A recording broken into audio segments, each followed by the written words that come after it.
Se cumplen 40 años de la Guerra de Malvinas, una guerra cruel, desigual, que dejó muchas situaciones inconclusas, ¿no? Eh, Obviamente, esperemos que el tiempo pueda resolver y que las soluciones se encuentren desde el punto de vista fáctico, ¿no? Desde el punto de vista práctico. Creo que tenemos que seguir hablando de estos temas y contarle a las generaciones que en definitiva van a ser el futuro, que ha sucedido hace 40 años, ¿no? Obviamente la historia. ¿M? Hoy nuestra república sigue reclamando la soberanía de las islas, con el argumento de que fueron usurpadas allá por 1833, cuando se habían heredado de la colonia española, y acusa a Londres de incumplir resoluciones internacionales, ¿no? Claramente acá el interés británico sobre el archipiélago es 100% económico, ¿no? ¿Mm? Porque quieren progresar en la exploración petrolera offshore. ¿Mm? Con lo cual podríamos estar ante un desastre ecológico de magnitudes colosales, según los ambientalistas que conocen del tema, y que están empapados en esta cuestión, ¿no? Por aquellos años, hace 40, en las escuelas, los niños jugaban a la guerra, argentinos contra ingleses, eufóricos ahí, ¿no? Ya estamos ganando, se leía en la propaganda oficial, y allí se observaba, en las casas, en los bares, en las calles, no había solo ilusión infantil o ingenuidad adulta.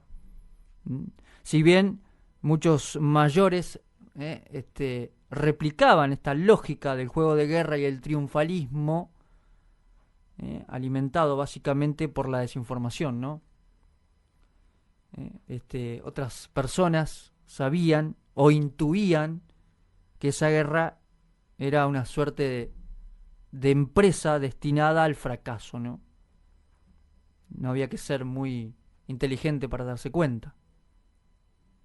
Porque Argentina venía reclamando la soberanía de las islas desde hace mucho tiempo.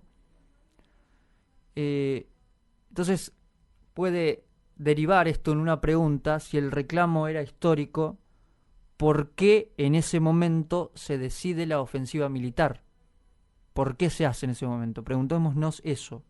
¿Por qué? Y la respuesta la podríamos encontrar en tres elementos que fueron clave para, en algún sentido, envalentonar a los generales de aquella época, ¿no? Hace 40 años. Por un lado, la debilidad del gobierno militar, que atravesaba conflictos entre sus armas y una creciente oposición social y política.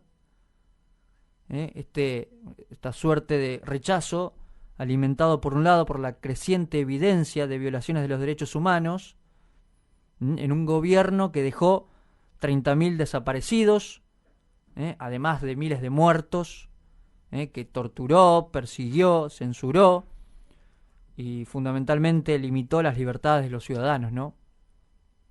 Entonces, por un lado eso, el gobierno militar se veía débil, tenía que mostrar algo de fortalezas, ¿no?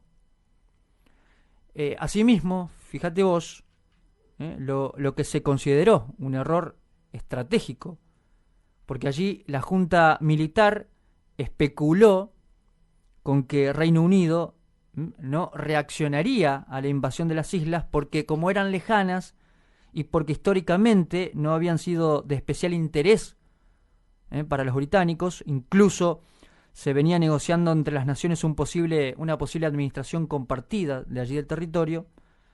Entonces, por eso decidió el señor Galtieri avanzar. Pero Londres reaccionó, y con fuerza.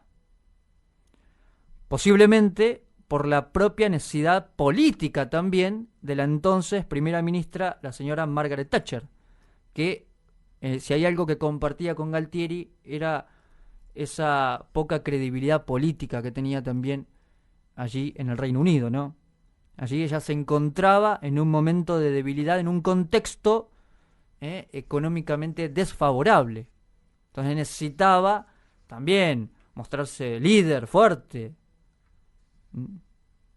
para seguir también encontrando, en este caso, el porqué, las claves del porqué de esta decisión. Si hace mucho tiempo se venía hablando incluso desde los canales diplomáticos, por qué Argentina, por qué los militares decidieron en esa época, hace 40 años, es lo que se llama el error de cálculo.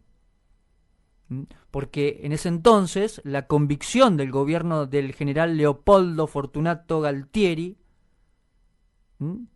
era de que Estados Unidos, cuanto menos, se muestre neutral ante este conflicto que emergía.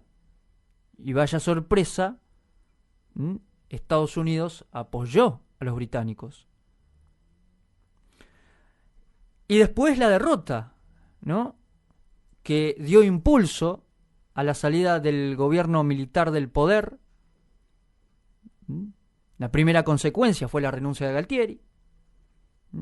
Entonces, con el paso de los meses, se convocó a elecciones democráticas que se realizaron en diciembre de 1983, poniendo fin a más de 7 años de dictadura. ¿Cuántas lesiones tuvo este país, no?, desde el punto de vista institucional, en ese sentido. Y entonces fueron 72 días de guerra. Qué actual está esto, ¿no? Vemos los canales de televisión, las noticias que llegan de Rusia, Ucrania. En aquel entonces, mañana, se cumplen 40 años. Fueron 72 días de guerra.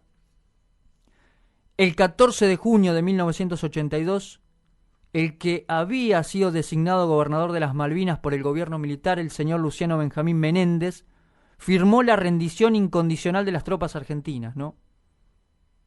Del lado argentino hubo más de 700 muertos, unos 300 del lado británico. Y fíjate cómo dejan historias también estas guerras bélicas, estos enfrentamientos bélicos, porque aunque la destreza de los pilotos militares argentinos generó admiración de los británicos, ¿no?, esa extraña admiración de los combatientes que se respetan mientras se matan, ¿no? Qué contradicción, qué loco. Veíamos muchos de los soldados de nuestro país, eran jóvenes mal entrenados, mal equipados, mal alimentados y pobremente armados, limitados en sus posibilidades frente a una de las fuerzas armadas mejor preparadas. Qué desigualdad, ¿no? Y entonces pasaron los años. Para nosotros es una herida difícil de cerrar. Los pibes de aquella época yendo a pelear contra una superpotencia. Los pibes y las pibas, porque allí hubo también mujeres que pusieron el cuerpo. Esos pibes y pibas que, insisto, pusieron el cuerpo por decisiones políticas llenas de odio, ¿no?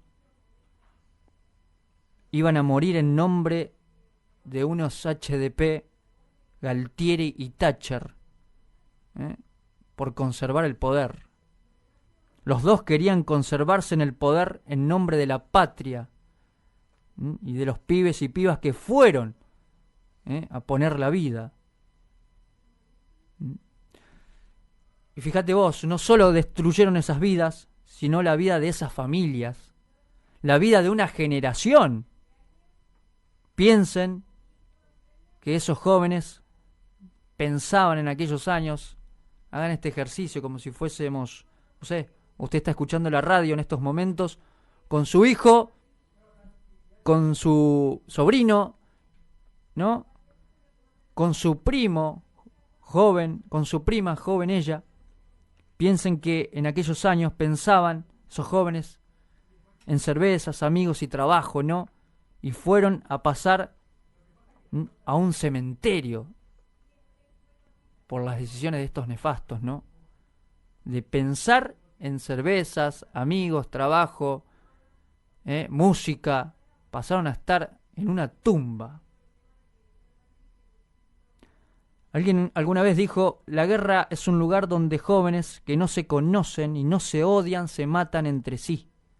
Y esto es a consecuencia de decisiones de viejos que se conocen y se odian pero no se matan. Una historia de una gran injusticia.